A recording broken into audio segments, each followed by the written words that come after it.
কত বড় সাহস হলে তোমার এই হাসরের কথা জানার পরেও তুমি আজকে ফজরের নামাজ পড়ো নাই।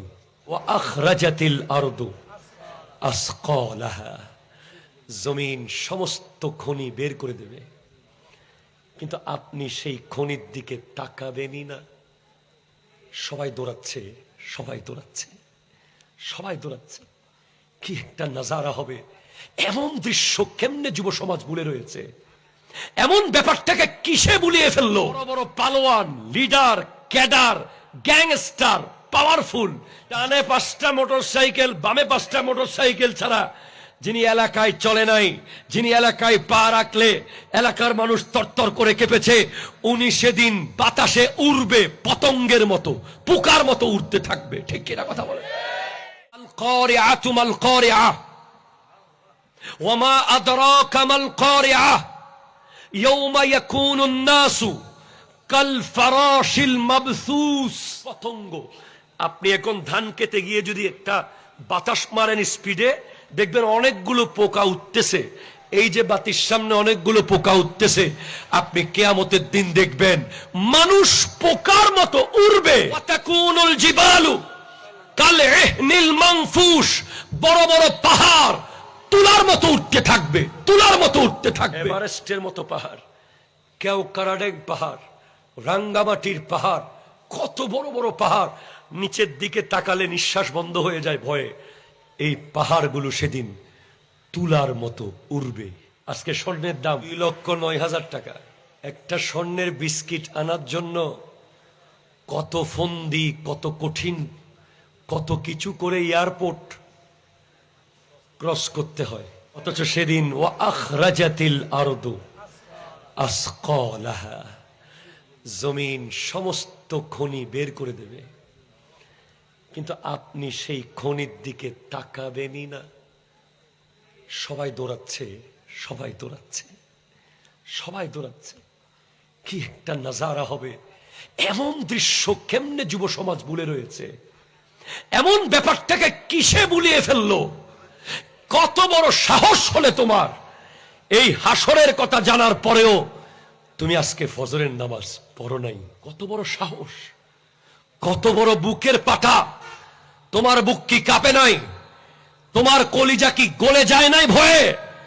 তুমি যে আজকে জোহরের নামাজ পড়ো নাই, তুমি আজকে আসরের নামাজ পড়ো নাই, তুমি আজকে মাগরিবের নামাজ পড়ো নাই, তুমি কি জানো ইবনুল জৌজি বুস্তানুল ওয়াইজিন কিতাবের মধ্যে লিখছেন, ওই পুলসিরাতে উঠার আগে মোট 7টা সিঁড়ি আগে উঠতে হবে। 7টা সিঁড়ি পার করেই পুলসিরাত।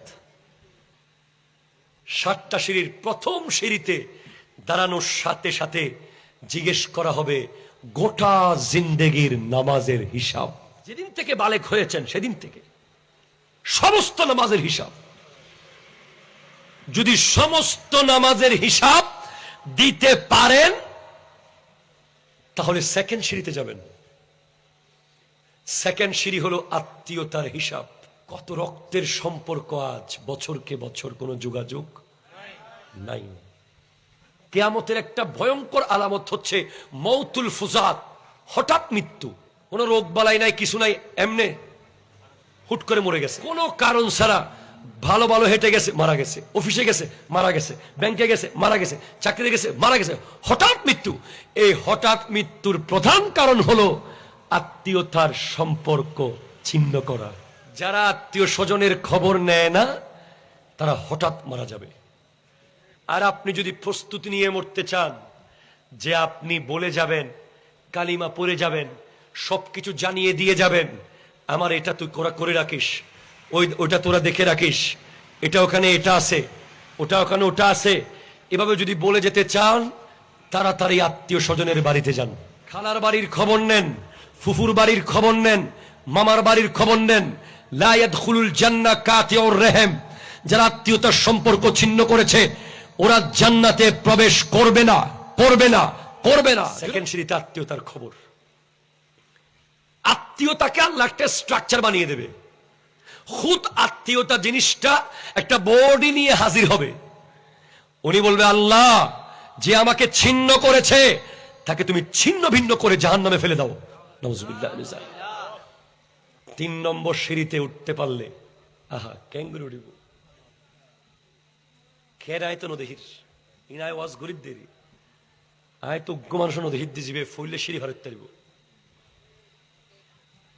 গোটা জীবনের নামাজ আই নিজে হাজ্জুম না হইতে পারি ইমাম মসজিদুল ফারিত্তারে কত কারণে অকারণে প্রয়োজনে অপ্রয়োজনে কারণ ছাড়া শুধু শুধু নামাজ ত্যাগ নামাজ নাই নামাজ নাই কি দৃশ্য হবে এরপর আত্মীয়তার সম্পর্ক তো বর্তমানে নাই বললেই চলে নাই বললেই চলে ঠিক কিনা কথা বলেন মোটামুটি পয়সাওয়ালা হলে হনমতে হবল লয় পয়সা আছে দেই পাওয়ার আছে দেই এতাল্লাই গরিব আত্মীয় হইলে ইবের হন দত ন দে ইবের দত তো ন যায় ইবের জায়গায় বে জায়গায় পরিচয় ন দে ইন খবর আছে ইনুল্লাই হন সার আল্লাহ দিতুনু এই সিঁড়ি যদি পার হতে পারেন যদি আপনি আত্মীয়তার সিঁড়ির কোয়ালিফিকেশন শেষ করতে পারেন 3 নম্বর সিঁড়ি হবে বাবা এবং মায়ের খেদমত 4 নম্বর সিঁড়ি গীবত চুগলখুরির ব্যাপারে জিজ্ঞেস করা হবে 5 নম্বর সিঁড়ি আমানত 6 নম্বর সিঁড়ি ওয়াদা 7 নম্বর সিঁড়ি এভাবে করে মোট 7টা সিঁড়ি পার করার পর ইবনুল জৌজি লেখেন দে এবার ফুলসিরাত আসল ফুল বলে দিয়েছিলাম গাড়ি যত দামি সফর তত স্পিড যত দামি সফর তত আরাম ফুলসিরাত পার হবে কিছু মানুষ বিজলির মতো পার হয়ে যাবে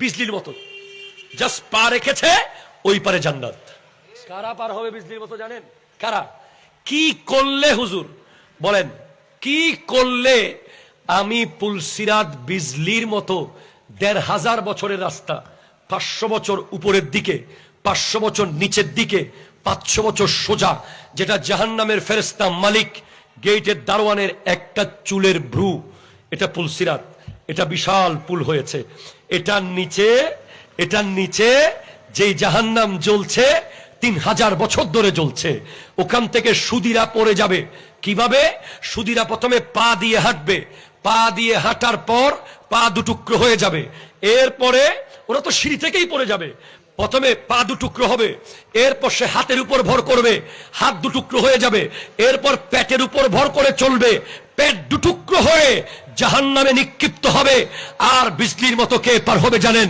বিজলির মতো কে পার হবে জানেন যাকে দেখে আমার নবী হাসরের মাঠে মুস্কি হাসি দেবে আমার নবী যার দিকে তাকিয়ে মুস্কি হাসবে সে নবীর হাসির সাথে সাথে বিজলির মতো পুলসিরাত পার হয়ে যাবে বাবা রেগে গেলে মা এসে বুঝায় প্রিন্সিপাল রেগে গেলে ভাইস প্রিন্সিপাল এসে বুঝায় চেয়ারম্যান রেগে গেলে মেম্বার এসে বোঝায় কিয়ামতের দিন আল্লাহ রেগে গেলে নবী গিয়ে বুঝাবেন কিন্তু নবী যদি নারাজ হয়ে যায় আর কেউ বুঝাবেন না আল্লাহও বুঝাবেন না खुदा जिसको पकड़े छुड़ा ले मोहम्मद सल्लल्लाहु अलैहि वसल्लम मगर नबी जिसको पकड़े छुड़ा नहीं सकता